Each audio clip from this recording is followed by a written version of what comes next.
بسم اللہ الرحمن الرحیم۔ دن بدن مسلمانوں کی تعداد بڑھتے ہوئے دیکھ کر ایک روز کفار مکہ جمع ہوئے اور سب نے یہ طے کیا کہ محمد صلی اللہ تعالیٰ علیہ وآلہ وسلم کو قتل کر دیا جائے، معاذ اللہ رب العالمین۔ مگر سوال پیدا ہوا کہ کون قتل کرے۔ مجمع میں اعلان ہوا کہ ہے کوئی بہادر جو محمد کو قتل کر دے۔ اس اعلان پر پورا مجمع تو خاموش رہا، مگر حضرت عمر رضی اللہ تعالیٰ عنہ نے کہا کہ میں ان کو قتل کروں گا۔ لوگوں نے کہا بے شک تم ہی ان کو قتل کر سکتے ہو۔ پھر حضرت عمر رضی اللہ تعالیٰ عنہ اٹھے اور تلوار لٹکائے ہوئے چل دیے۔ اسی خیال میں جا رہے تھے کہ ایک صاحب قبیلہ زہرہ کے جن کا نام حضرت نعیم بن عبداللہ رضی اللہ تعالیٰ عنہ بتایا جاتا ہے اور بعض لوگوں نے دوسروں کا نام لکھا ہے۔ بہرحال انہوں نے پوچھا اے عمر کہاں جا رہے ہو؟ کہا کہ محمد صلی اللہ تعالیٰ علیہ وآلہ وسلم کو قتل کرنے جا رہا ہوں۔ حضرت نعیم رضی اللہ تعالیٰ عنہ نے کہا اس قتل کے بعد تم بنی ہاشم اور بنی زہرہ سے کس طرح بچ سکو گے؟ وہ تمہیں ان کے بدلے میں قتل کر دیں گے۔ اس بات کو سن کر وہ بگڑ گئے اور کہنے لگے معلوم ہوتا ہے کہ تم نے بھی اپنے باپ دادا کا دین چھوڑ دیا ہے، تو لاؤ میں پہلے تجھی کو نپٹا دوں۔ یہ کہہ کر تلوار کھینچ لی اور حضرت نعیم رضی اللہ تعالیٰ عنہ نے بھی یہ کہا کہ ہاں میں مسلمان ہو گیا ہوں، اور اپنی تلوار سنبھالی۔ عنقریب دونوں طرف سے تلوار چلنے کو تھی کہ حضرت نعیم رضی اللہ تعالیٰ عنہ نے کہا تو پہلے اپنے گھر کی خبر لے۔ تیری بہن فاطمہ بنت خطاب اور بہنوئی سعید بن زید رضی اللہ تعالیٰ عنہ دونوں اپنے باپ دادا کا دین چھوڑ کر مسلمان ہو چکے ہیں۔ یہ سن کر حضرت عمر رضی اللہ تعالیٰ عنہ کو بے انتہا غصہ پیدا ہوا۔ وہ وہیں سے پلٹ پڑے اور سیدھے اپنی بہن کے گھر پہنچے۔ وہاں حضرت خباب رضی اللہ تعالیٰ عنہ دروازہ بند کیے ہوئے ان دونوں میاں بیوی کو قرآن مجید پڑھا رہے تھے۔ حضرت عمر رضی اللہ تعالیٰ عنہ نے دروازہ کھولنے کے لیے کہا۔ ان کی آواز سن کر حضرت خباب رضی اللہ تعالیٰ عنہ گھر کے ایک حصے میں چھپ گئے۔ بہن نے دروازہ کھولا، آپ گھر میں داخل ہوئے اور پوچھا تم لوگ کیا کر رہے تھے اور یہ آواز کس کی تھی؟ آپ کے بہنوئی نے ٹال دیا اور کوئی واضح جواب نہیں دیا۔ کہنے لگے مجھے معلوم ہوا ہے کہ تم لوگ اپنے باپ دادا کا دین چھوڑ کر دوسرا دین اختیار کر لیے ہو۔ بہنوئی نے کہا ہاں، باپ دادا کا دین باطل ہے اور دوسرا دین حق ہے۔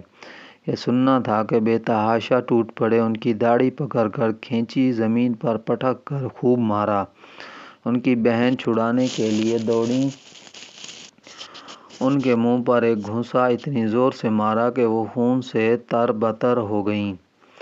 آخر وہ بھی حضرت عمر رضی اللہ تعالیٰ عنہ کی ہی بہن تھیں۔ کہنے لگی کہ اے عمر رضی اللہ تعالیٰ عنہ ہم کو اس وجہ سے مار رہے ہو کہ ہم مسلمان ہو گئے ہیں۔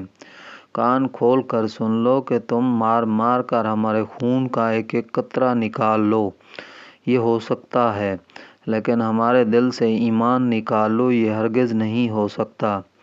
اور آپ کی بہن نے کہا کہ میں گواہی دیتی ہوں کہ اللہ کے سوا کوئی معبود نہیں اور محمد صلی اللہ تعالیٰ علیہ وآلہ وسلم اللہ تعالیٰ کے بندے اور اس کے رسول ہیں۔ بے شک ہم لوگ مسلمان ہو گئے ہیں، تجھ سے جو ہو سکے تو کر لے۔ بہن کے جواب ان کو خون سے تر بتر دیکھ کر حضرت عمر رضی اللہ تعالیٰ عنہ کا غصہ ٹھنڈا ہوا۔ آپ رضی اللہ تعالیٰ عنہ نے فرمایا کہ اچھا مجھے وہ کتاب دو جو تم لوگ پڑھ رہے تھے تاکہ میں بھی اس کو پڑھوں۔ آپ رضی اللہ تعالیٰ عنہ کی بہن نے کہا کہ تم ناپاک ہو اور اس مقدس کتاب کو پاک لوگ ہی ہاتھ لگا سکتے ہیں۔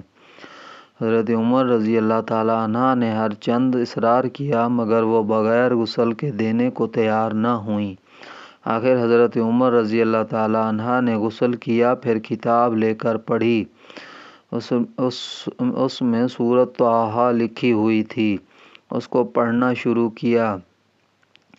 جس وقت اس آیت کریمہ پر پہنچے، انانی انا اللہ لا الہ الا انا فاعبدونی واقم الصلاۃ لا ذکرہ، یعنی بے شک میں اللہ ہوں، میرے علاوہ کوئی معبود نہیں، تو میری عبادت کرو اور میری یاد کے لیے نماز قائم کرو۔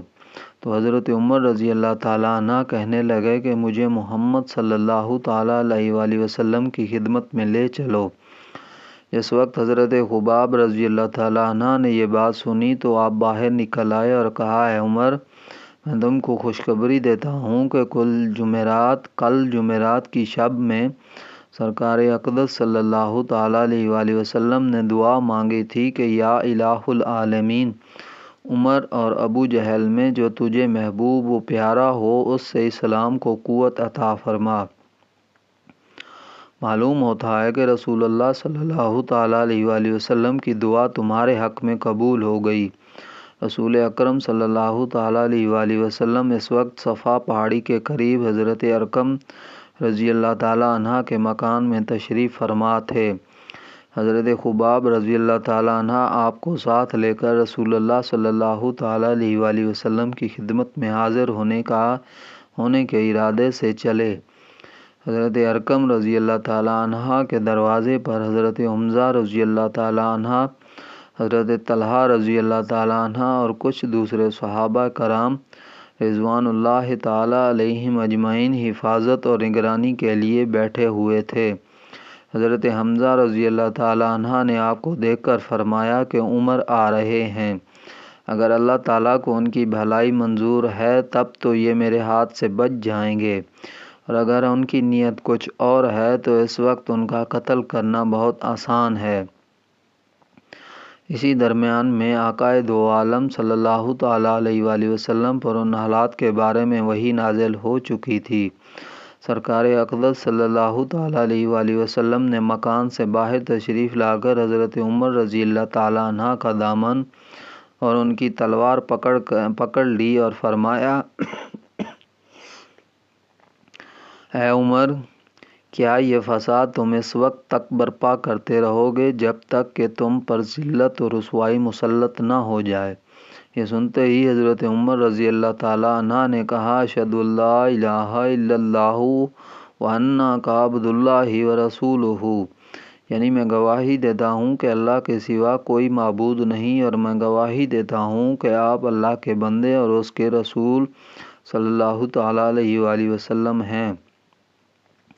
اس طرح اللہ کے محبوب پیارے مصطفیٰ صلی اللہ تعالیٰ علیہ وآلہ وسلم کی دعا حضرت عمر رضی اللہ تعالیٰ عنہ کے حق میں مقبول ہوئی۔